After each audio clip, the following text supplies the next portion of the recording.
Yan, hello po sa ating lahat, sa mga Team EDSI na naka-tune in sa aking channel. Papagpalang tanghali.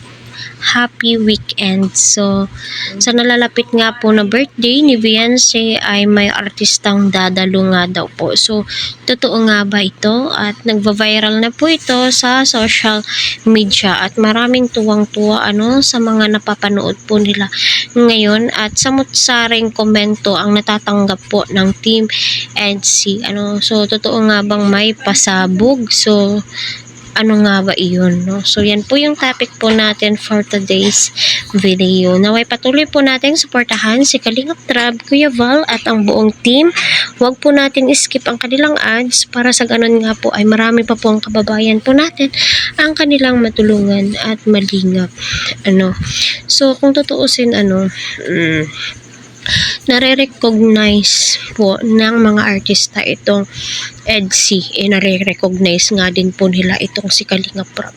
Top 12 po to siya na most viewed at Good Samaritan sa social media at nakatanggap po ng award itong si Kalingap Rab. Alam niyo naman kung gaano kasikat itong si Kalingap Rab.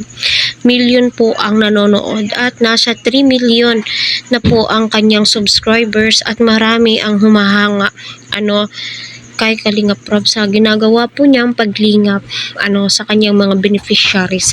Yes, naniniwala po ako na nare-recognize ng mga artista itong mga vlogs ni Kalingap Rab, 'di ba? Naki-MGS na nga po itong si Kalingap Rab.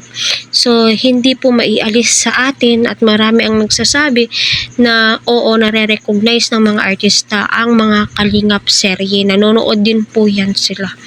'Di ba? At humahanga din po yan sila kay Kalingap Rab. Kaya hindi po ako naniniwala na pinapabasa hindi po ganoon. Kaya suportahan po natin ang Team EDSI dahil nga po nalalapit na po ang kaarawan ni Beyonce. So, ilang tulog na lamang ba?